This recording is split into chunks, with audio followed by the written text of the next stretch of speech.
আমরা কোরআনে কারিমের আয়াত থেকে দুইটা তথ্য পেলাম। এক নম্বরে কোরআন শোনাতে হবে, জীবিত মানুষদেরকে ব্যাখ্যা বিশ্লেষণ করি। নবীজি এখন বেঁচে থাকলে এই গাজীপুরের কাশেমপুরের এই রাস্তা দিয়ে যদি হেঁটে যেতেন, উনি যদি এই মঞ্চে বসে বলতেন, গাজীপুরবাসী আসো, কোরআনে কারিম আল্লাহ আমাকে যেটা দিয়েছে আমি ব্যাখ্যা করে তোমাদেরকে শোনাই, আপনারা বসতেন না?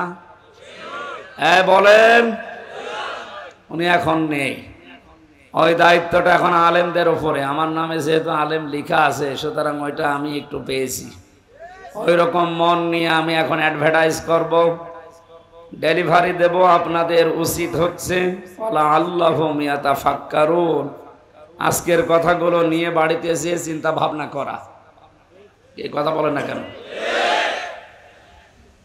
স্থান কাল পাত্র ভেদে কথা বলা দরকার।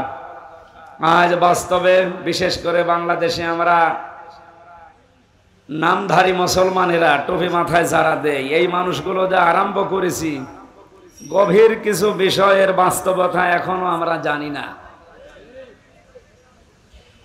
গতকাল প্রধানমন্ত্রী 14 দলের সাথে বৈঠকে যে কথাগুলো বলেছিলেন সর্বশেষ, আপনি তো এখনো তার কথার আকার ইঙ্গিত, তার আকাঙ্ক্ষা যেটা, এটা এখনো বোঝেননি। উনি কালকে জানিয়েছিল পার্বত্য চট্টগ্রামের কয়েকটা জেলা এবং মায়ানমারের কিছু অংশ নিয়ে সাদা চামড়ার কিছু মানুষেরা নীরব আন্দোলন চালিয়ে যাচ্ছে।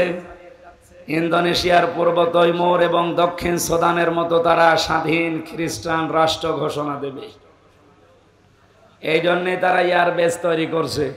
আর আমরা আছি নবী জন্মের পর থেকে নবী ছিলেন না, তুমি দুনিয়া তৈরি হওয়ার আগ থেকে নবী ছিলেন না, 40 বছরে নবী ছিলেন? আরে ভাই, এটা কি মরণের পরের কোনো সাবজেক্ট? বলেন। উল্টা পাল্টা জিনিসকে আপনি ইস্যু বানিয়ে আজ মানুষের ভেতরে যেটা আরম্ভ করেছেন, যেদিনে স্বাধীন দেশটা টুকরা টুকরা হয়ে খণ্ড বিখণ্ড হয়ে স্বাধীনতা হারিয়ে ফেলবেন, ওরা যদি সত্যি সত্যি প্রধানমন্ত্রীর এই আকাঙ্ক্ষা বা আশঙ্কা যেটা, এটা যদি সত্যে পরিণত করতে পারে, আর করবে, তার প্রমাণ পূর্ব তৈমুর আর দক্ষিণ সুদান, কিছুদিন আগের কথা। ওরা এইভাবে করেই কাজ করে। গণভোট দিয়ে 228টা রাষ্ট্র পৃথিবীতে, এখন আমরা মাত্র 57টা। কয়টা? আমরা মুসলিম রাষ্ট্র তামাম দুনিয়া মিলে মাত্র 57টা, আর বাকিগুলো সব ওই লাইনের। মনে করছেন না সব তো খ্রিস্টান না, হিন্দু আছে, বৌদ্ধ আছে, ইহুদি আছে, মাজুসি আছে, কে বলেছে? ও সবই এক। আল্লাহ তাআলা জানিয়েছেন, ইয়া আইয়ুহাল্লাযীনা আমানু লা তাত্তাখিযুল ইয়াহুদা ওয়ান নাসারা আউলিয়া বা'দুহুম আউলিয়াউ বা'দ। ইমানদারেরা কখনো ইহুদি খ্রিস্টানদেরকে বন্ধুরূপে গ্রহণ করবা না, কারণ এরা একে অপরের বন্ধু। তার মানে 200 কোটি মুসলমান বাদ দিলে 650 কোটির উপরে মানুষ এখনো থাকে। ওরা বাকি জাতিতে যাই হোক, সব কিন্তু রসুনের পেছনের মতো এক। মুসলমান টাইট করার জন্য সব এক। এই জন্য ওনার এই আশঙ্কাকে যদি সত্যি সত্যি এই সাদা চামড়ার লোকেরা বাস্তবে রূপ দিয়ে ফেলে, আর রূপ দেবে। 17 সালে মাত্র এই বান্দরবন এলাকা, পার্বত্য এলাকাতে মাত্র 224টা গির্জা ছিল। এই 6-7 বছরের ব্যবধানে এখন গির্জার সংখ্যা 444টা। আপনি টের পাচ্ছেন কোথায় যাচ্ছে? খ্রিস্টান মিশনারি এবং কাদিয়ানীদের এই নীরব আন্দোলনের মাধ্যমে হাজার হাজার মুসলমানেরা, ওদিকে মায়ানমারের কিছু অংশ, যেহেতু ওই লাইনটা পার্বত্য চট্টগ্রাম একটা টার্নিং পয়েন্ট, গুরুত্বপূর্ণ কৌশলগত স্থান এটা, এবং শক্ত মজবুত কোনো রক্ষী না থাকার কারণে ওখানে একটা ভেজাল তৈরি করা সহজ।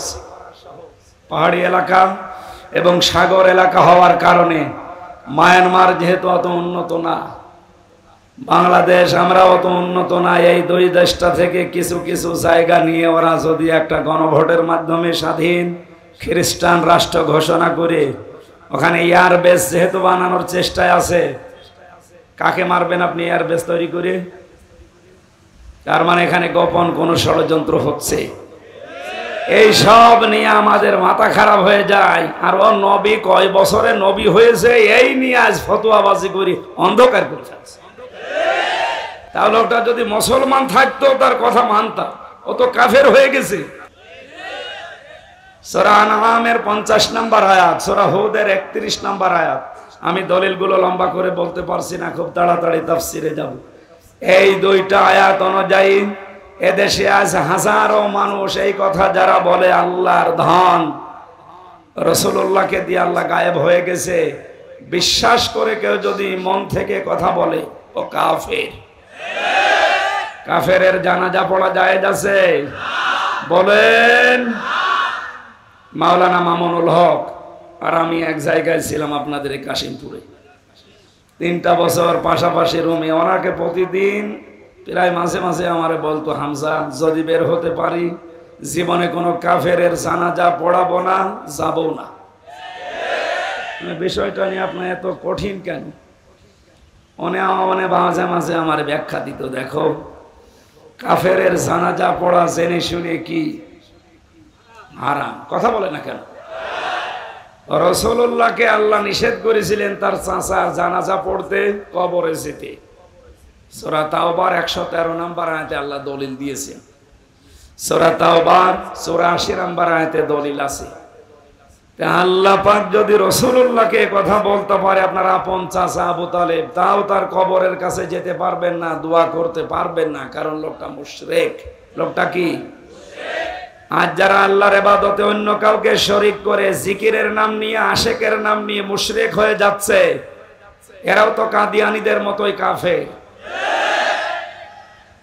খ্রিস্টান মিশনারি কাদিয়ানীরা যা করছে নীরব আন্দোলনের মাধ্যমে, আর এরা সরব আন্দোলন শুরু করে ওরা ওদের কাজকে এগিয়ে দিচ্ছে। এই জন্য ওদেরকে থামার জন্য আহ্বান জানাচ্ছি। আমরা আছি এই ঝামেলায়, আর কি শুরু করেছে আল্লাহ জানে। এই জন্য কথাগুলো যেগুলো আজকে কোরআন থেকে বলা হবে, এই কথাগুলো নিয়ে আপনি বাড়ি যেয়ে চিন্তা ভাবনা করবেন। এই দায়িত্ব আল্লাহ আপনাকে দিয়েছে, যেহেতু আপনি ময়দানে এসেই পড়েছেন। আমার দায়িত্ব সঠিকটা তুলে ধরা, আপনার দায়িত্ব হচ্ছে এই কথাগুলো সঠিকভাবে চিন্তা ভাবনা করে আমল করা। আল্লাহ একটা আমাদের প্র্যাকটিক্যাল লাইফে সেট করার তৌফিক দাও, বলেন আমিন। দরুদ আর সালাম পড়ছি, খুব তাড়াতাড়ি করছি, কণ্ঠটা আজ কয়েকদিন ধরে বসে গেছে। খালাকাল ইনসান আল্লামাহুল বায়ান। আল্লাহ বলেন মানুষ বানিয়েছি আমি, আর কথা বলা শিখিয়েছি আমি। আমার আগে যিনি কথা বলছিলেন যে আল্লাহ আমাদেরকে কুকুর, শ্রীগাল, হাঁস, মুরগি এ সমস্ত সৃষ্টি না বানিয়ে আশরাফুল মাখলুকাত বানিয়েছে। খালাকাল ইনসান, মানুষ বানিয়েছে কে? আল্লামাহুল বায়ান, মানুষকে কথা বলা শিখিয়েছে কে?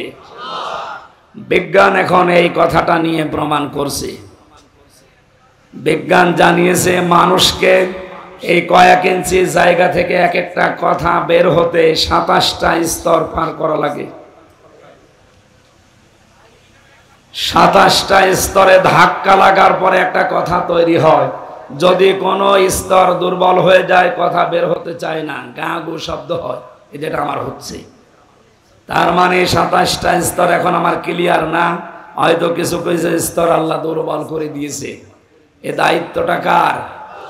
কণ্ঠ উনি দিয়েছে, উনি যেন আমার কণ্ঠটা কিছু সময়ের জন্য ছেড়ে দেন, বলেন আমিন।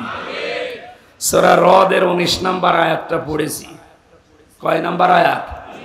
43টা আয়াত আছে, 3টা রুকু আছে। মদিনায় নাজিল হয়েছে, মাত্র একটা আয়াত পড়েছি।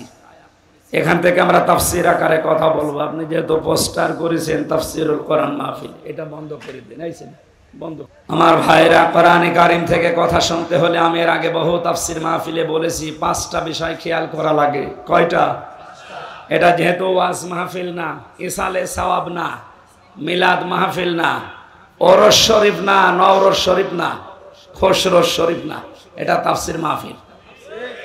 আর তাফসীর করেন সরাসরি রাসূলুল্লাহ। রাসূলুল্লাহ এখন নেই, ওই দায়িত্ব এখন রাসূলের ওয়ারিসদের। সুতরাং মেম্বারটা অনেক দামি জায়গা, এটা বড় আমানত। এই আমানতটা যদিও আজ অনেকে উল্টাপাল্টা করে নাচানাচি করে নষ্ট করে ফেলেছে, আমরা এটা নষ্ট হতে দিতে চাই না। যতটুকু পারি হক আদায় করে এখান থেকে কথাগুলো ডেলিভারি দিতে চাই ইনশাআল্লাহ। কণ্ঠটা আল্লাহ তোমার কাছে আমি ভিক্ষা চাচ্ছি, একটু ছেড়ে দাও, জবান খুলে পড়েন। আউযু বিল্লাহি মিনাশ বিসমিল্লাহির রহমানির রহিম।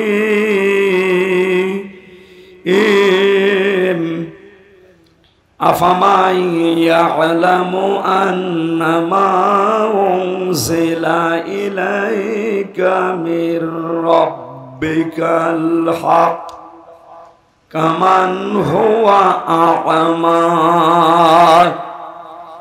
ইন্নামা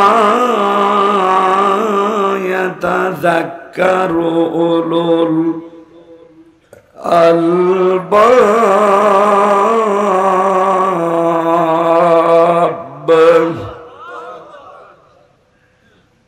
একটা আয়াতের ভেতরে যত কথা আল্লাহ লুকিয়ে রেখেছে আপনি একটু খেয়াল করে শোনেন। এই আয়াতে আপনাকে আজকে জান্নাতের পথ দেখিয়ে দিতে সক্ষম ইনশাআল্লাহ। আল্লাহ পাক বলেন, হে নবী, আপনার প্রভু আপনার উপরে যেটা নাজিল করেছে, যারা এটা বিশ্বাস করে আর যারা বিশ্বাস করে না, এর প্রতি অন্ধ আচরণ করে, তারা কি কখনো সমান হতে পারে? শুধুমাত্র বুদ্ধিমান যারা, এই মানুষগুলো আল্লাহর উপদেশ গ্রহণ করে থাকে। এখন থেকে আমরা 24 নম্বর আয়াত পর্যন্ত এই 5টা আয়াতে আল্লাহর যে উপদেশগুলো আছে, যারা বুদ্ধিমান আমরা, এরপরে আছে নির্বুদ্ধিমান যারা, তাদের কথা আছে, ওগুলো আমাদের দরকার নেই। আমরা বুদ্ধিমান হতে চাই আল্লাহর ভাষায়। কি হতে চাই? আল্লাহর কোরআন থেকে এই 5 আয়াতের তাফসীর শোনার মাধ্যমে আমরা যেন বুদ্ধিমান হয়ে ময়দান থেকে বিদায় নিতে পারি। বলেন আমিন। বুদ্ধিমান কারা? বেশি দিন ক্ষমতায় আছে যারা, বিভিন্ন কায়দা করে তারা, টাকা পয়সার মালিক যারা, বৈধ অবৈধ দেখা দেখি নেই তারা। বলেন, এরা তো বুদ্ধিমান নয়। এদের জন্য ভয়ঙ্কর কথা কোরআনে কারিমের সূরা মারিজের 19 নম্বর আয়াতে আল্লাহ দিয়েছে। আল্লাহ রাব্বুল আলামিন বলেন, কাল্লা ইন্নাহা লাযা, কখনোই না, অবশ্যই তাকে আমি লাযা নামক জাহান্নামের দরজা দিয়ে প্রবেশ করাবো। নাযাআতাল লিশাওয়া, যে ঘরে প্রবেশ করার সঙ্গে সঙ্গে চামড়া খসে চলে যাবে। গাজীপুরবাসী, আপনাদের জেলায় সর্বমোট 5টা কারাগার সরকার বানিয়েছে। সরকারি একটা আপনাদের জেলায়, আর ওখানে কেন্দ্রীয় 4টা। এখানে শাস্তির ব্যবস্থা আছে বিভিন্ন অপরাধের জন্য। ভেতরে আমরা দেখেছি এমন কোন ঘর আমি পাইনি এই 4টা কারাগারে যেখানে গেলেই মানুষের চামড়া খসে যায়, না নেই। রিমান্ডে যে 10 দিন ছিলাম, ওখানেও আমি এমন এমন ভয়ঙ্কর জায়গায় আমাকে নিয়েছে, মাটির নিচের ঘরে, কিন্তু গেলেই চামড়া খসে যায় এমন জায়গা আমি পাইনি। হ্যাঁ, নখ তুলে নেয়, এগুলো আমি জিনিসপত্রও দেখেছি, মেশিন পত্র, যে হুজুরে যে এগুলো দিয়ে আমরা নখ তুলি। আপনার না, আপনাকে আমরা দেখাচ্ছি। এগুলো তুলি তাদের যারা অস্ত্র মামলায় ধরা পড়ে, যারা মার্ডার মামলায়, তাদের আমরা এগুলো তুলে নেই। তার মানে আমাকে জিনিসপত্র দেখিয়ে যেটা বলতে বলবে ওইটা যেন আমি বলি। 10 দিন আর দিকে 3 বছর প্রায়, সব মিলে বলেন আমার চামড়া কোনো জায়গা থেকে খসেছে? বলেন না কেন? আল্লাহর বাণী কি শুনলেন? নাযাআতাল লিশাওয়া, শুধু শোনা পর্যন্ত শেষ। এটা বাস্তবে নিয়ে যান তো কত কঠিন বিষয়টা। বাংলাদেশ না, এশিয়া মহাদেশের ভেতরে সবচাইতে বড় কঠিন এবং ভয়ঙ্কর জেলখানার নাম এই কাশিমপুরের হাই সিকিউরিটি 4 নাম্বারটা। এর ভেতরে শতাব্দী বিল্ডিং আছে, সবচাইতে বড় মারাত্মক জায়গা এটা। 24 ঘন্টা তালা লাগিয়ে রাখে। এত কঠিন জায়গায় থাকার পরও আমাদের চামড়া ওঠে না। খাবার দাবার সমস্যা ছিল, ঠিক আছে। এবার বলেন, আল্লাহ যে বর্ণনা দিলেন, যে ঘরের কথা বললেন, কিভাবে আল্লাহ বানিয়েছেন যে সেখানে গেলে আগে চামড়া খসে যায়, তার মানে ওখানে এরকম মেশিন পত্র লাগানো আছে। কথা বলেন। এই ভয়ঙ্কর জায়গায় আল্লাহ প্রবেশ করাবেন কাদেরকে? দুইটা গুণ যাদের ভেতরে দুনিয়াতে পাওয়া যাবে তাদেরকে আল্লাহ ওই দরজা দিয়ে প্রবেশ করাবে। জাহান্নামের লাজা, এই দরজার নাম তাদউ মান আদবার ওয়া তাওয়াল্লা ওয়া জামা ফাআওয়া। এক নম্বরে যাদেরকে সত্যের দিকে আহ্বান করা হয়, সত্যকে সত্য জানার পরও যারা পৃষ্ঠ প্রদর্শন করে, মুখ ফিরিয়ে চলে যায়। আর বাংলাদেশে এই চরিত্রের মানুষ বেশি। শুধু আহ্বান করা না, চোখে আঙ্গুল দিয়ে অনেকে দেখিয়ে দেওয়া হচ্ছে। এরপরেও শুধু আমার বাবার মুরিদ না, আমার দলের লোক না, এই জন্য হামজারে মানে না। এক কথা বলছে না কেন? লাজা নামক দরজা দিয়ে প্রবেশ করিয়ে চামড়া খসাবে আল্লাহ প্রথম কাদের?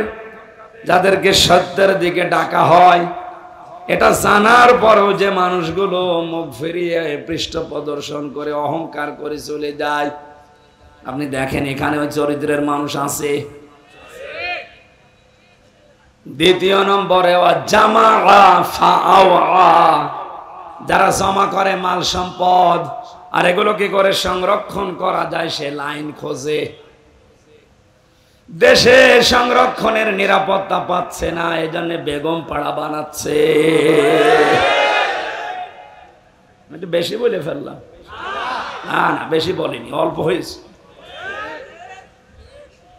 সুতরাং যারা মাল জমা করছেন, এখন মাল মানে অনেকে মনে করে মাল মানে যেটা মরে গেছে আবুল মাল, গত টার্মে যেটা ছিল আবুল কি ওটার নাম, ওটা তো মরেই গেছে।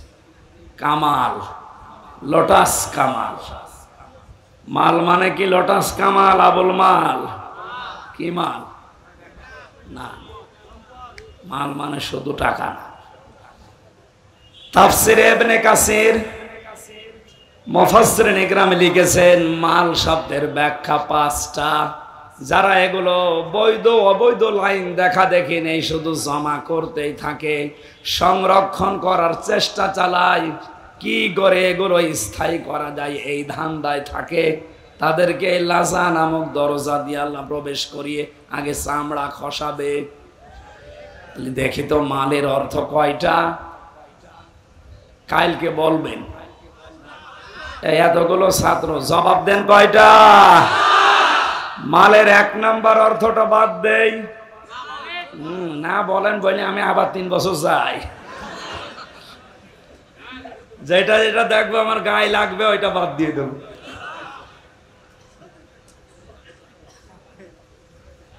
মালের প্রথম অর্থই হচ্ছে চেয়ার।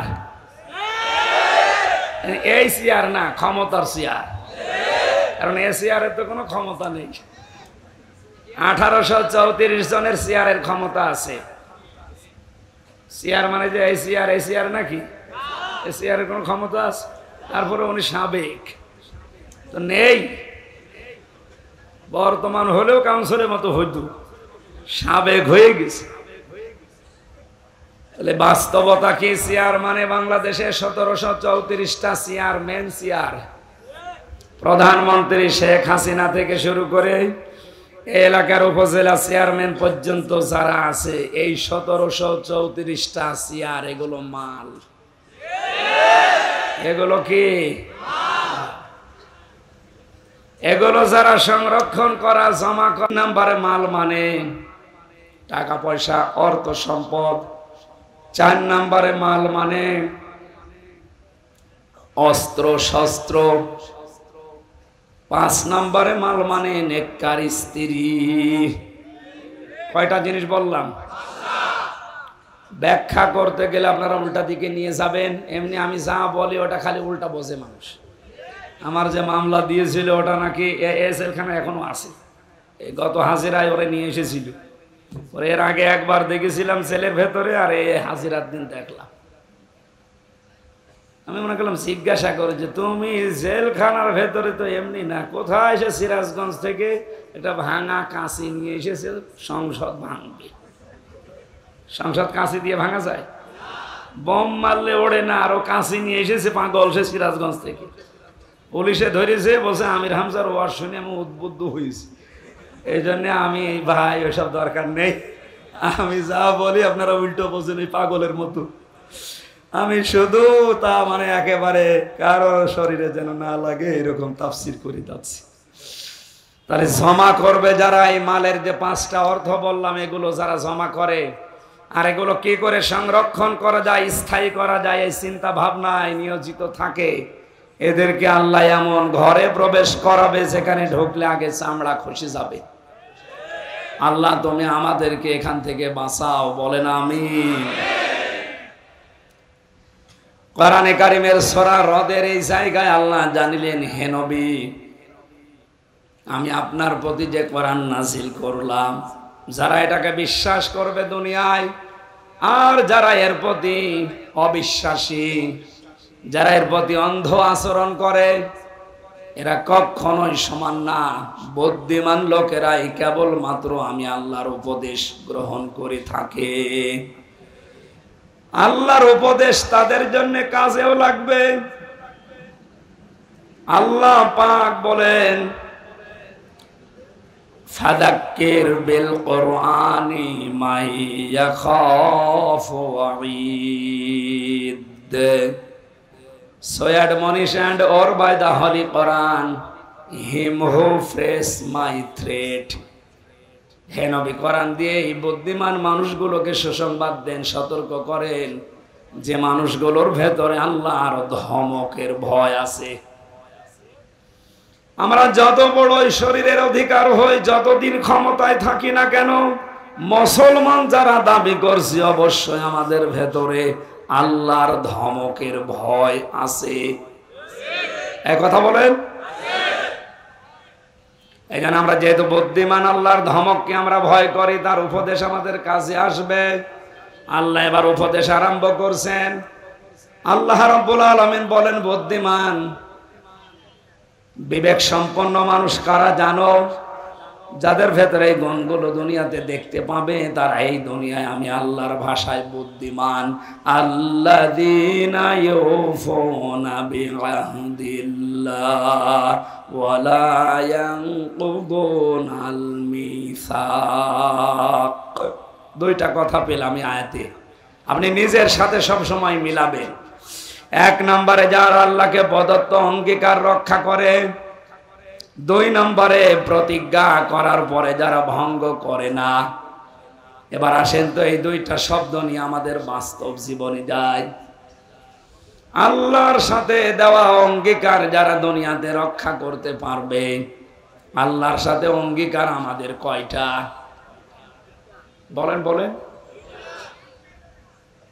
আমার এই কথা শুনতে হলে ভেতরে কিছু থাকা লাগবে। একেবারেই কিচ্ছু জানেন না, বোম্বাস্টিক মার্কা, তাহলে আবারও বোঝাতে সমস্যা। আমরা আল্লাহর সাথে অঙ্গীকার কয়টা?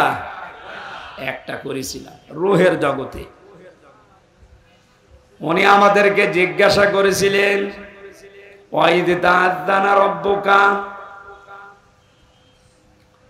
স্মরণ করো ওই সময়ের কথা যখন তোমার রব হযরত আদমের পৃষ্ঠদেশ থেকে তার যত সন্তান কিয়ামত পর্যন্ত আসবে সবাইকে বের করে সামনে রেখেছিলেন।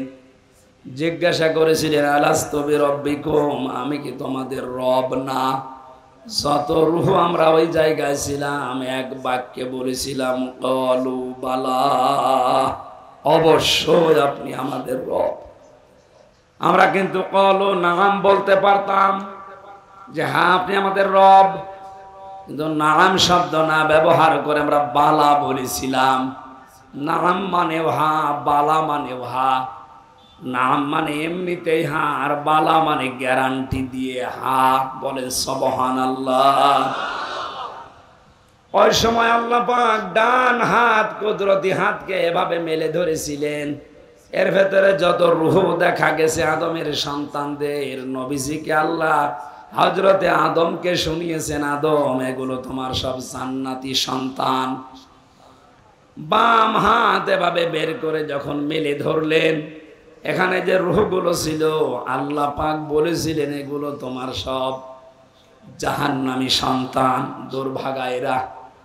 আমাদের এখন প্রশ্ন আসতে পারে, তাহলে দুই হাতের ভেতরে আমরা যে হাতে আছি ওই হাতের ভেতরে যদি থাকতে পারি তাহলে আর ভালো কাজ করেই করব কি আর খারাপ কাজ করেই করব কি? যা লেখা হওয়ার হয়ে গেছে নাকি?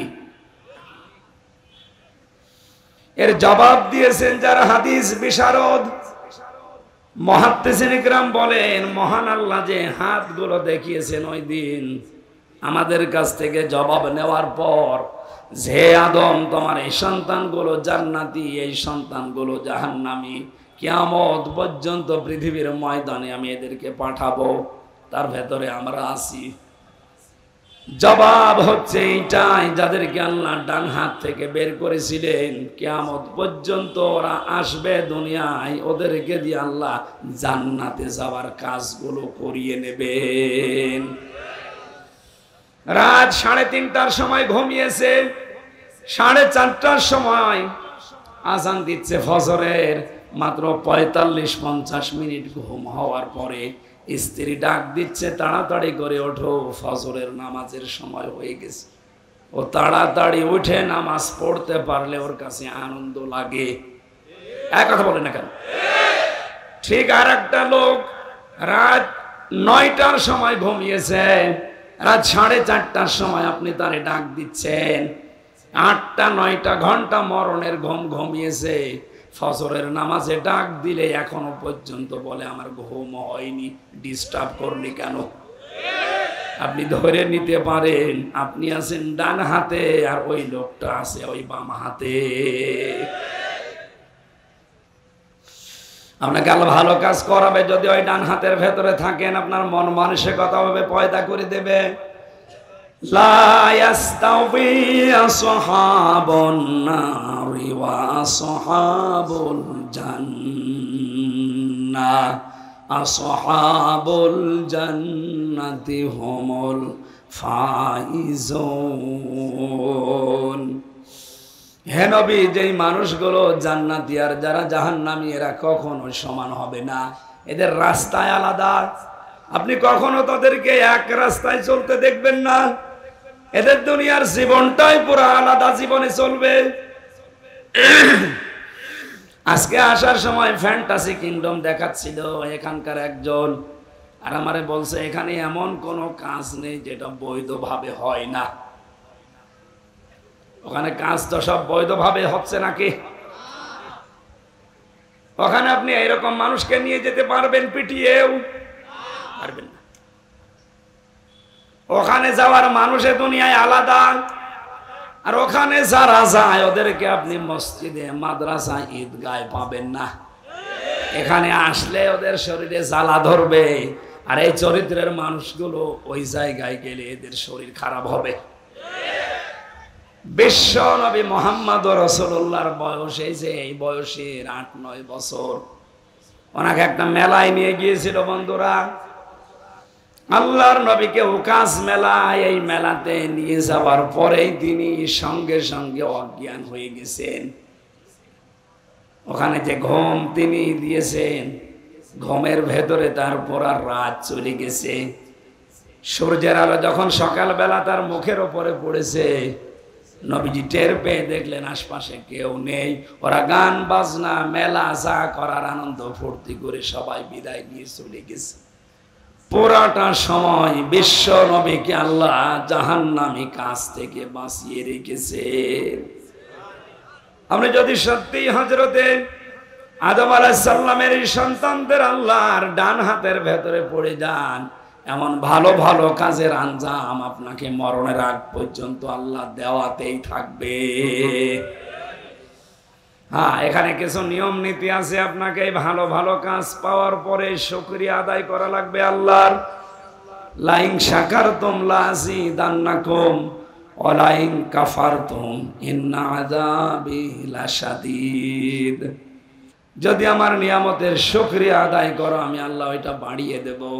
নিয়ামতের শুকরিয়া আদায় আমরা বাংলাদেশের মানুষ একটা বুঝি কি, সেটা টোটে পর্যন্ত খাবারের পর একটা ঢেকর তুলে বলে আলহামদুলিল্লাহ, হয়ে গেল না। কেউ যদি কোনো নিয়ামত পাওয়ার পরে শুকরিয়া আদায় করে, ওকে তিনটা বিষয় লক্ষ্য রাখা লাগবে। উনি যে কাউন্সিলর, আমি যে এখানকার প্রধান বক্তা, উনি যে প্রধান অতিথি, প্রত্যেকটা বিষয় আমার আল্লাহ বলেন ভালো হোক আর মন্দ হোক, প্রতিটি জিনিস আমার বান্দা বান্দীদের জন্য পরীক্ষা। সূরা ফজরের ভেতরে আল্লাহ এই তথ্যগুলো দিয়েছেন। ফাম্মাল ইনসানু ইযা মাবতালাহু রাব্বুহু ফাকরামাহু ওয়া না'আমাহু ফায়াকুলু রাব্বি আকরামান ওয়া আম্মা ইযা মাবতালাহু রাব্বুহু ফাকদারা আলাইহি রিজকাহু ফায়াকুলু রাব্বি আহানান। আমি মানুষকে ভালো কোনো কিছু দিয়েও পরীক্ষা করি, নিয়ামত গুলো দিয়েও তাকে পরীক্ষা করি, নিয়ামত কেড়ে নিয়ে অসম্মানিত করেও আমি তাকে পরীক্ষা করি। সুতরাং আজ যারা ক্ষমতায় আছেন, এটা আপনার পরীক্ষার বিষয়। আবতাগি ফীমা আতাকাল্লাহু দারাল আখিরাহ, আপনাদের উচিত হবে ক্ষমতাটা আল্লাহর দ্বীনের, ইসলামের, মানবতার পক্ষে কাজে লাগিয়ে আখিরাতের ঘর নিজের জন্য তৈরি করে নেওয়া। তাহলে আপনি আল্লাহর ভাষায় বুদ্ধিমান হবেন। অথচ ক্ষমতা পেয়ে অনেকে আজ আখিরাতের ঘরের পরিবর্তে জাহান্নাম তৈরি করে রাখছে। আমি আল্লাহর সাথে অঙ্গীকারের বিষয় বোঝাচ্ছিলাম। একটা অঙ্গীকার ওই সময় বলেছিলাম, বলো বালা, অবশ্যই আপনি আমাদের রব। রবের ভেতরে আমরা 19টা শর্ত লুকিয়ে রেখেছিলাম। রবের পুরা অর্থ আপনি দেখবেন অভিধানে। রব শব্দের অর্থ 19টা। কয়টা? 19টা। বলেন। এবার একটা একটা করে মিলাবেন নিজের জীবনে, 19টা পাওয়া যায় কিনা। এক নম্বরে রব মানে যিনি লালন পালনকারী। আপনি বলেন তো নিজের মনের দিকে তাকিয়ে, এ কথা কি আমরা 100% আল্লাহকে বিশ্বাস করে মানতে পারি যে আল্লাহ আমার লালন পালনকারী? না না, এটা তো চামড়ার মুখের কথা। আমাদের মনে, আমি সহ প্রত্যেকের মনে এখনো পর্যন্ত প্রায় 100%-এর 80 থেকে 90% পর্যন্ত এই বিশ্বাস, আমার লালন পালন করা, খাওয়া দাওয়ার ব্যবস্থা, এটা আমার চাকরির দ্বারা হয়। এই না বলছেন মানে? আমাদের মনের অবস্থা বললাম আমি। এটা আমার ব্যবসার দ্বারা হয়, এটা আমার জমি জায়গার দ্বারা হয়, ঘর ভাড়ার দ্বারা হয়। কথা বলেন না কেন? অথচ এই জায়গায় বলেছিলাম আপনি আমাদের রব।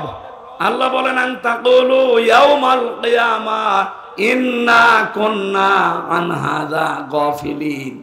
এই কথাটা দুনিয়ায় যাওয়ার পরে যেন তোর ঠিক থাকে, এটা যেন গাফেল হয়ে যাবি না, কারণ কিয়ামতে কিন্তু আবার এইটা প্রশ্ন করা হবে।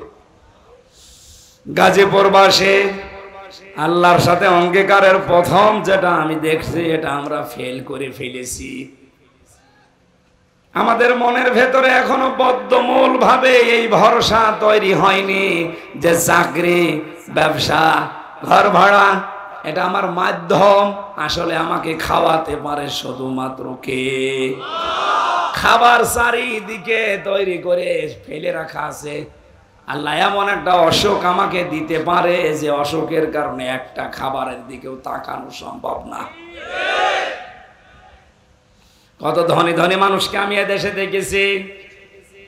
বাংলাদেশের যারা বড় বড় 10 জন ধনী, তার ভেতরে প্রায় 8 থেকে 8 জনের সাথে আমার মেশা হয়েছে অলরেডি, কম বেশি।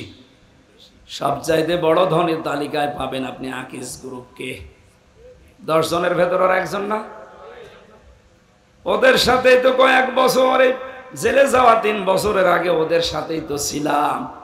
বাস্তবে দেখেছি ওদের যে টাকা পয়সা, অর্থ সম্পদ, এদেশের সরকার তাদেরকে দেশে জমি কিনতে নিষেধ করে দিয়েছে যে তোরা যদি আর জমি কেনা আরম্ভ করিস, এদেশের অনেকের ঘর থাকবে না। কয়েকদিন আগে ওনার একটা ছেলে জেলে যাওয়ার আগে মারা গিয়েছিল, শেখ আব্দুল মমিন। এ লোকটা চামড়ার ব্যবসায়ী, জুতা তৈরি করে, চামড়ার ব্যাগ তৈরি করে, বিভিন্ন ব্যবসা আছে ওনার। এত মেধা নিয়ে চলতো লোকটা, খুব বড় লম্বা চওড়া না, একটু বাঁটা লোক, কালো দেখতে, চেহারাও ভালো না। কি আল্লাহ এমন দিয়েছে, কোরিয়া থেকে লেখাপড়া করিয়েছে, ওইটা কাজে লাগিয়ে বাংলাদেশের শীর্ষ ধনীদের ভেতরে একজন। খাবার খেতে পারতো না। বাংলাদেশের সব চাইতে বড় তাফসির মাহফিল দিত ওনার বাবার নামে, আকিজ ফাউন্ডেশন খুলনা। 40-50 লক্ষ টাকা খরচ করে দিত, উদ্দেশ্য ওনার বাবা যেন কবরে শান্তি পায়। যারা আলোচক হয়েছে তো ওখানে আমি সহ, মাওলানা মিজানুর রহমান আজহারি, মাওলানা তারেক মনোয়ার ভাই সহ যারাই গিয়েছি, এই সিরাজগঞ্জের এখান থেকে মাছ কিনে নিয়ে যেত, টাটকা মাছ, আলেমদের খাওয়াবে, নিজে খেতে পারতো না। তাহলে আল্লাহ যে রব শব্দের 19টা অর্থ আমরা তাফসিরে পেলাম, একটাই প্রথমে আমরা ফেল করে বসে আছি। রব মানে লালন পালনকারী, এটা এখন থেকে আল্লাযীনা ইউফুনা বিআহাদিল্লাহ, বুদ্ধিমান তো ওরা যারা আল্লাহর সাথে কৃত অঙ্গীকার পূরণ করে। আমরা প্রথমটাই ব্যর্থ। 2 নাম্বারটা একটু কড়া, এটা বলবো। রবের 2 নাম্বার অর্থ, রব মানে আইনদাতা। এটা শুনলেই কিছু মানুষের চুলকানি আরম্ভ হয়ে যায়। আপনি কোরআন থেকে রব এই শব্দটা কেটে বাদ দিয়ে দিন, দেন। এখন যদি মুরব্বীকে বলি টয়লেটে যান, বাম পা দিয়ে প্রবেশ করেন, দোয়া পড়েন, 8, 9, 10 মিনিট 20 মিনিট ওখানে কাটান, বের হওয়ার সময় গফরানাকা আলহামদুলিল্লাহিল্লাযী আযহাবা আন্নিল আযা ওয়া আফানি, এই দোয়া পড়ে ডান পা দিয়ে বের হন। এসে গেলেন, বসলেন, বের হলেন, 8, 10 মিনিট 20 মিনিট আধা ঘন্টাও যদি ওখানে থাকেন, পুরাটাই ইবাদত। কথা বলেন বলেন বলেন, পুরাটা কি? কারণ এই তরিকাটা রসুলের। তরিকাটা কার? আল্লাহর নির্দেশ, রসুলের তরিকায় 8-10 মিনিট আধা ঘন্টা মেনে নিলে যদি আপনার এই টয়লেট ইবাদত হয়ে যায়, তাহলে 10 বছর নবী কোরআনে কারিম দিয়ে এই পৃথিবী চালিয়েছিলেন। এটা আপনার কাছে রাজনীতি মনে হয়? আপনি কি মানুষ না জানোয়ার? আল্লাহর কসম, আপনি ধরা খাবেন আজকে। যদিও এদিক ওদিকে কেটিকুটি চলে যাচ্ছেন, আপনি পারবেন না। টয়লেটটা বললে আপনার কাছে আনন্দ লাগে, আপনি আরো বলেন খুব ভালো লাগছে। ওরা তো 10 মিনিট 20 মিনিটের ব্যাপার। আর 10টা বছর নবী কোরআন দিয়ে রাষ্ট্র চালিয়ে বললেন, খায়রুল কুরুনি করনি, আমার যুগ শ্রেষ্ঠ যুগ। এই কথাটা বলতে গেলে আপনার কাছে রাজনীতি মনে হয়, আপনি আর মানুষের ভেতরে নেই। এ মুরব্বী মানুষ, সংসার অবশ্যই আছে না নেই? এখন যদি রাতে বাড়ি যেয়ে স্ত্রীকে সালাম দেয়, আর বউ যদি সালামের জবাব না দিয়ে গালি দেয়, কুকুরের বাচ্চা, ভালো লাগবে? গালি এই শুনে, গালি শুনে খারাপ লাগবে? না না। উনি যদি বুদ্ধিমান হয়ে থাকে, ওনার খারাপ লাগা, মন খারাপ করা, এটা ওনারই পাগলামি হবে। যেই বলবে কুকুরের বাচ্চা, শুকুরের বাচ্চা, সঙ্গে সঙ্গে উনি চিন্তা করবে, কি গো, এ তো শিক্ষিতা মেয়ে, ভালো বংশের মেয়ে, কোনদিন এই 50 বছর সংসার করে আমার মুখের উপরে মুখ তুলে কথা বলে না, আর আজকে আমারে হঠাৎ গালি দিচ্ছে শুকুরের বাচ্চা, কুকুরের বাচ্চা বলে। অবশ্যই ওরে চিনে ধরিস। কথা বলছে না কেন? ও আর স্বাভাবিক নেই, ওরে জিনে ধরেছে, নাই ভূতে ধরেছে, এতে গালি দেয় কেন? এই সহজ বিষয় যেমন আপনি বুঝে ফেললেন, 50 বছর সংসার করার পরে উনি নিজেও মেনে নিতে পারছে না, তারপরও সান্ত্বনা এই যে আমার বউ স্বাভাবিক নেই, ও অস্বাভাবিক, ভূতে ধরেছে, জিনে ধরেছে। আপনি যখন টয়লেটে আধা ঘন্টা কথা শোনার পরে আনন্দে মনের ভেতরে আপনার ভালো লাগে, 10 বছর রবের ব্যাখ্যা দিয়ে কোরআন দিয়ে চালাতে হবে, এইটা শুনলে রাজনীতি মনে হয়, মন খারাপ হয়, বুঝবেন আপনাকে শয়তান দখল করে ফেলেছে। আপনার স্বাভাবিক নেই। এই জন্য রব মানে আইনদাতা, এটা আপনি অঙ্গীকার করে এসেছেন। আল্লাহর আইন কয়টা? এখানে আলেম নেই, পড়াশোনা করে না। আল্লাহর আইন কয়টা বলেন তো?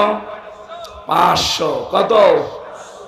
আপনি একটা একটা করে নিজের 3.5 হাত বডি, পরিবার, সমাজ আর রাষ্ট্রে মিলান, কয়টা আপনি পাবেন?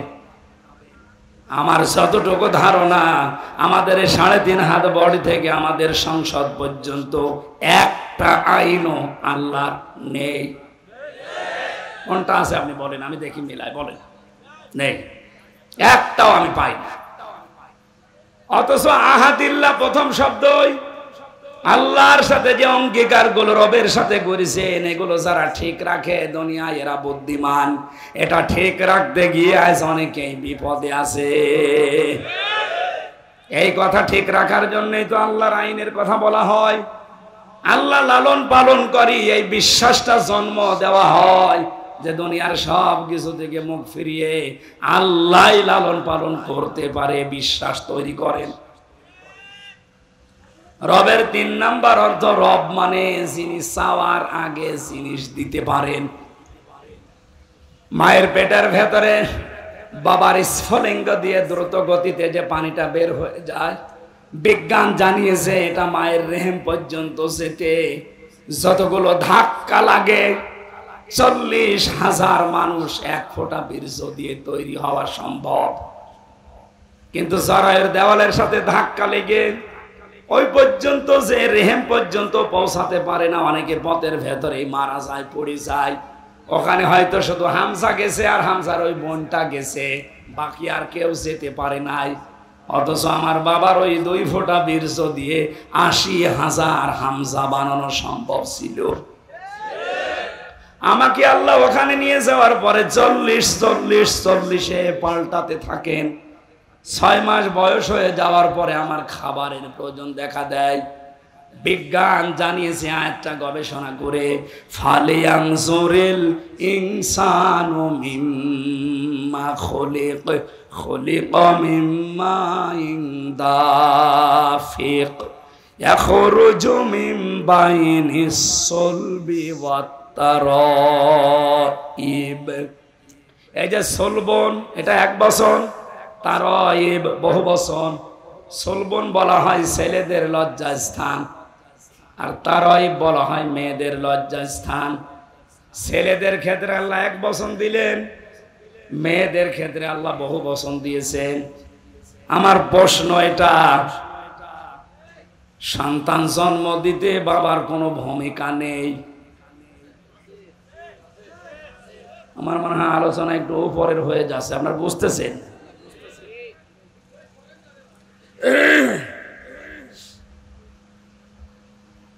এখন যেগুলো আধুনিক তাফসির পাওয়া যায়, যদি বাংলাতে পান কিনে নেবেন, দেখবেন বাবার এই নাপাক পানিটা দিয়ে মহান আল্লাহ মায়ের রেহেমের ভেতরে 4টা জিনিস তৈরি করে, চুল, রগ, হাড় আর পর্দা। মায়ের রেহেমের ভেতরে যে নাপাক পানিটা আছে ওইটা দিয়ে আরো 4টা জিনিস বানায়, রক্ত, গোশত, চর্বি আর চামড়া। 4-8টা জিনিস যখন এক হয়, তখন মহান আল্লাহ বলেন, আমার রব নামের কারণে আমি আল্লাহ তোরে দয়া করে 5টা জিনিস দান করি। এই তথ্যটা পাবেন সূরা নাহালের 14 নম্বর পারার 14 নম্বর পৃষ্ঠার 13 নম্বর লাইনের 78 নম্বর আয়াতের শেষের দিকে আছে, ওয়াজআলা লাকুমুস সামআ ওয়াল আবসারা ওয়াল আফইদা ইলা আখিরি আয়াত। আল্লাহ পাক বলেন, শ্রবণ শক্তি, দর্শন শক্তি, বাক শক্তি, আকেল শক্তি আর ঘ্রাণ শক্তি, এই 5টা আমার রব নামের খাতিরে তোরে দান করি। ও গাজীপুরবাসী, একটাও যদি আল্লাহ কম দিতেন, আপনি আসতেন দুনিয়ায় কিন্তু অপূর্ণাঙ্গ হয়ে। কথা বলেন না কেন? এই যে বাক শক্তি আল্লাহ আমার একটু দুর্বল করে দিয়েছে, এখন আমি টের পাচ্ছি যে কথা না বলতে পারলে কি হয়। আজ কত মানুষ দেখা করতে এসেছিল, কিন্তু কথা তো বলতে পারছি না, কথা বললেই গলা বসে যাবে, এই ভয়ে এরে দিয়ে কথা বলিয়েছি যে যা বলবেন এর কাছে বলেন। শুধু সালাম দিয়ে মাথা নাড়িয়েছি, ভাই আমার অসুবিধা হচ্ছে না, কারণ দিনের বেলায় যদি আপনার সাথে ভক ভক করি তো রাতে 1 ঘন্টা কথাই বলতে পারবো না। বারবার আমার আল্লাহর ওই বাক শক্তির কথা মনে হচ্ছিল, মাবুদ তুমি দয়া করে এটা যদি এখন কেড়ে নিতে, সারা বাংলাদেশের মালিক হওয়ার পরও আমি অসহায়।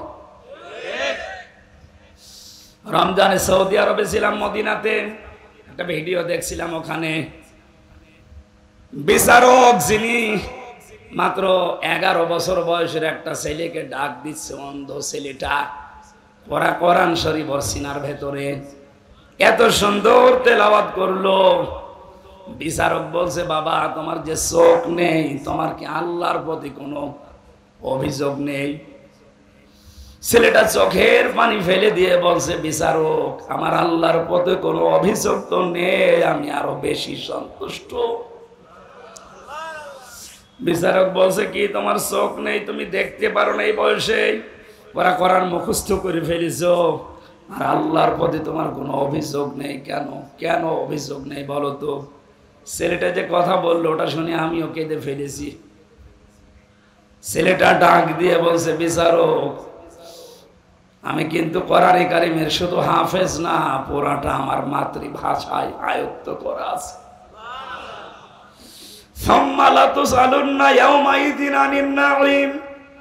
কিয়ামতের দিন প্রতিটি জিনিস ধরে ধরে আল্লাহর কাছে হিসাব দেওয়া লাগবে। মহান আল্লাহ যখন আমাকে একা একা ডাকবে, আব্দুর রহমান এদিকে আয়, আমার সামনে দাঁড়া, এখানে একটা ভুল নিরসন করা দরকার। অনেক মানুষের ধারণা আছে যে কিয়ামতের দিন মনে হয় বিভিন্ন পীর সাহেবরা লক্ষ লক্ষ মানুষ নিয়ে আসবে, তাদের সামনে আমিও যাব। সূরা মরিয়ম 16 নম্বর পারার 10 নম্বর পৃষ্ঠা 15 নম্বর লাইনের শেষ নাম্বার রুকু 95 নম্বর আয়াত। এটা ওয়াকুল্লুহুম আতিহি ইয়াউমাল কিয়ামাতি ফারদা। আল্লাহ পাক বলেন, কিয়ামতে প্রতিটি মানুষকে আমি আল্লাহর সামনে দাঁড় করাবো, স্রেফ একা একা। কয়জন করি? সুতরাং যারা একথা ছড়িয়েছে যে পীরের মরিদ বিচারক, আমি যখন একা আল্লাহর সামনে দাঁড়াবো, মহান আল্লাহ আমার পা থেকে মাথা পর্যন্ত জিজ্ঞাসা করবে নিয়ামত একটা একটা করে, আমার মুখটার উপরে তালা লাগিয়ে দেবে। আলিয়াউমা নাখতিমু আলা আফওয়াহিহিম ওয়া তুকাল্লিমুনা আইদিহিম ওয়া তাশহাদু আরজুলুহুম বিমা কানু ইয়াকসিবুন। পা থেকে শুরু করে যখন একটা একটা করে আসবে, চোখের কাছে আসার পরে আমি আল্লাহকে বলবো, মাবুদ একটু দাঁড়ান, তুমি আমার চোখের সম্পর্কে জিজ্ঞাসা করো, অথচ জন্ম থেকে তো আমার চোখ ছিল না। এতগুলো নিয়ামতের হয়তো কম বেশি জাতা বলে আমি তোমাকে বুঝিয়েছি, কিন্তু চোখের ব্যাপারে আমরা প্রশ্ন করলে আমি জবাব দিতে পারবো আশা করছি। আল্লাহ তুমি আমাকে চোখই দাও, নিয়ে নিয়ামতের জবাব দেব কি দিয়ে? যার যেটা থাকে না ওই লোকটা জানে যে কি নেই তার কাছে। আমার যেহেতু কণ্ঠ এখন নেই, কয়েকদিন আমি বারবার এখন আল্লাহর কাছে ধর্ণা দিচ্ছি, আল্লাহ তুমি কণ্ঠটা একটু ভিক্ষা দাও। আপনার এখনই যদি বাক শক্তি, আপনার আকেল শক্তি যেটা জ্ঞানের, এটা যদি আল্লাহ রহিত করে দেয়, আপনি নিজের পায়খানা নিজে খাবেন। এক কথা বলছেন কেন? আল্লাহ পাক বলেন, এই রব নামের কারণে মায়ের পেটের ভেতরে আমি আরো 5টা জিনিস তোকে দেই। 8 আর 5 বলেন, এই 13টা জিনিস 6 মাসের পরে যখন এক হয়ে যায়, তখন আল্লাহ পাক বলেন, ফেরেশতারা জিজ্ঞাসা করে, একে কি বানাবো? আল্লাহ তুমি বলো, একে কি ছেলে বানাবো না মেয়ে বানাবো? ওয়াল্লাযী ইউসাউবিরুকুম ফিল আরহামি কাইফা ইয়াশা ইলা আখির আয়াত। তিনি সে আল্লাহ যিনি তোমাদের মায়ের পেটের ভেতরে, রেহেমের ভেতরে তোমাদের আকৃতি তৈরি করেন।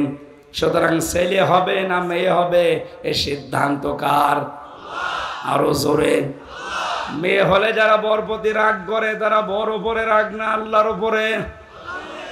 আল্লাহর সিদ্ধান্তের উপরে কেউ যদি রাগ দেখায়, ওর ঈমান আর থাকবে? এজন্য আশা করছে এই মূর্খতাকেও আর করবেন না। ওটা আপনার স্ত্রীর যদি হাত থাকতো, দুইটা মেয়ে হওয়ার পরে জীবন ও আর একটা মেয়ে নিত না, ছেলেই হওয়াইতো। যদিও শ্বশুর শাশুড়ের কারণে অনেক বৌমার প্রতি এই কারণে অত্যাচার হয়। আমার মনে করেন এখন দুইটা মেয়ে, এখন যদি আর একটা হয়, স্বাভাবিকভাবে মানুষের সহজাত হিসাবে আমারও মন খারাপ হবে। কিন্তু না, এই মন খারাপ হওয়া থেকে আমি যদি 100 ভাগ মুক্ত হতে না পারি, আমার ইমানের ভেতরও ভেজাল আছে। কারণ এ দায়িত্ব তো আমার বোর না, এ দায়িত্ব আমারও না, এ দায়িত্ব কার? উনি যদি আমার মেয়ে দিয়ে শান্তি পায়, আমার কি দরকার ছেলের আশা করা? এতটুকু আশা করা যায়, রব্বি হাবলি মিনাস সলিহিন, আল্লাহ সন্তান যাই দাও, এটা যেন সুস্থ সবল এবং নেককার হয়। কথা বলেন না কেন? আজকে যাদের সন্তান খারাপ হয়ে যাচ্ছে, আমি সহ আজকে থেকে, এর আগে আমি করেছি, এখনো করছি, প্রতিদিন অন্তত এই আয়াতটা একবার হলেও পড়বেন। সূরা ফুরকান, ওয়াল্লাযীনা ইয়াকুলুনা রব্বানা হাব লানা মিন আজওয়াজিনা ওয়া যুররিয়াতিনা কুররাতা আ'য়ুনিন ওয়াজআলনা লিল মুত্তাকিনা ইমামা।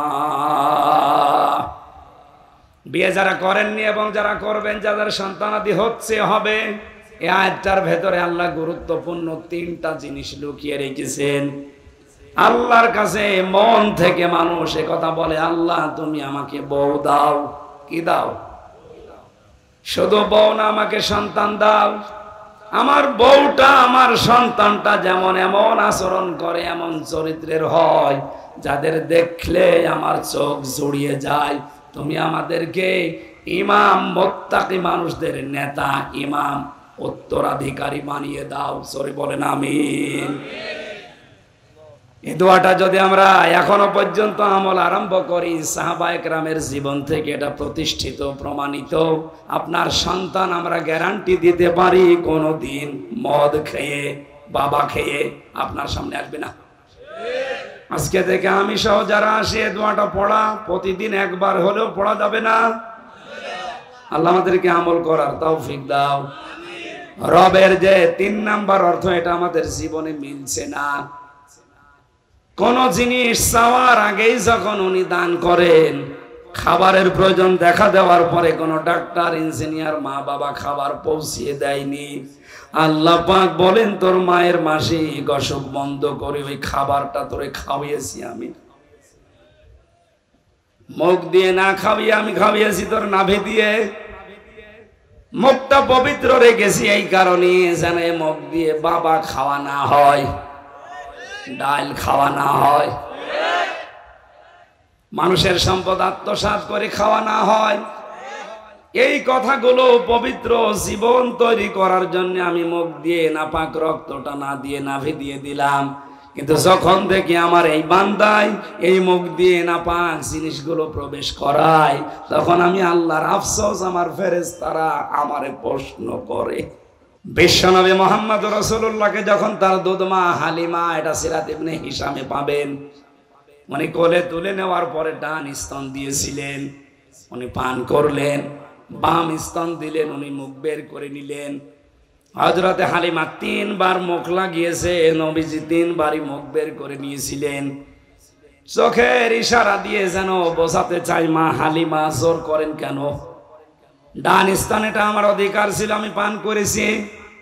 বাম স্তন এটা আমার অধিকার না, এটা আমার দুধ ভাই আছে। আমি জানি আপনার আর একটা ছেলে আছে, তার নাম আব্দুল্লাহ, এটা তো তার হক। আমি দুনিয়াতে ভাইয়ের হক নষ্ট করার জন্য আসি না, এসেছি ভাইয়ের হক ফিরিয়ে দেওয়ার জন্য। যে নবী মায়ের কোলে বসে ভাইয়ের হক ফিরিয়ে দেয়, সেই নবীর উম্মতেরা আজ ভাইয়ের জমি জাল দলিল করে কাশিমপুরে জেল খাটতেছে। মানুষের জমি জাল দলিল করে ফাঁকি দেওয়া মানুষের ছেলে নেই? কথা বলেন না কেন? আমি ছিলাম প্রথমে 2 তলায়, আর জহির আর্মি নামে এক লোকে এখানে বাড়ি, এই গাজীপুরের পাশে কোথায় বোট বাজার, ওর বাড়ি চাঁদপুরে, এখানে ঘর জামাই থাকে। আমি নাম ধরে বলে দিলাম, ওরে যদি পান আমার কাছে নিয়ে আসবেন। ও বেটা আমার ওই জমার নামাজ যখন পড়াতাম, আমি জমার দিন ও নামাজ পড়তে যেত, আমার পেছনে এই নামাজ পড়েছি 1 বছর। ও বের হয়ে চলে যাওয়ার সময় বলছে, হুজুর আপনার বাড়ির নাম্বার দেন, আমি আপনারা বের করে দেব। বিপদে পড়লে মানুষের দিক দেওয়া ঠিক থাকে না। আমার বাবার আর চাচার নাম্বার দিলাম। ও বের হয়ে কায়দা করে চাচার কাছ থেকে 60,000 টাকা নিয়েছে। আপনার ভাতিজারে আমি বের করে দেব 3 দিনের ভেতরে। আর আমার বাবা মা তো গ্রাম্য মানুষ, গ্রাম্য মানুষ, তারা জীবনে কোনোদিন ফাঁড়িতেও যায়নি, থানা আর হাইকোর্ট তো দূরের কথা। যেই বলেছে আমি আর্মি, আমি ছিলাম ওনার সাথে, আমি খুব ভালোবাসি হুজুর রে, আপনি শুধু টাকা দেন, দেখেন কি করি। টাকা দিয়েছে আবেগে 55,000 সঙ্গে সঙ্গে দিয়েই দিয়েছে। বলছে 5,000 থাক, আমি মোবাইলে নেব। বললাম 3 দিন না, 3 মাস না, 3 বছর চলে গেল, ওর আর খবর নেই। পরে আমি যোগাযোগ করেছি বাবার সাথে, চাচার সাথে, বলে ও কল দিলে রাগ করে, ভাইয়ের জমি জাল দলিল করে ফাঁকি দিয়ে অন্যায় ভাবে এই নাপাক জিনিস মুখ দিয়ে আপনি খান, আর আপনি রব বিশ্বাস করেন আল্লাহ। এটা এখন হয়তো দুনিয়ারে মানুষকে ধোকা দিয়ে বোকা বানাতে পারছেন, চোখ বন্ধ হলে আসল রবকে বোঝানো যাবে? আপনি বুদ্ধিমান না, আপনি নির্বুদ্ধির পরিচয় দিচ্ছেন। বুদ্ধিমান হতে হলে আল্লাহর যে অঙ্গীকারগুলো আছে এই অঙ্গীকারগুলো পূরণ করেন, তার সাথে যে ওয়াদা করে এসেছে এই ওয়াদাগুলো আমরা ঠিক রাখি, এরপরে একটা একটা করে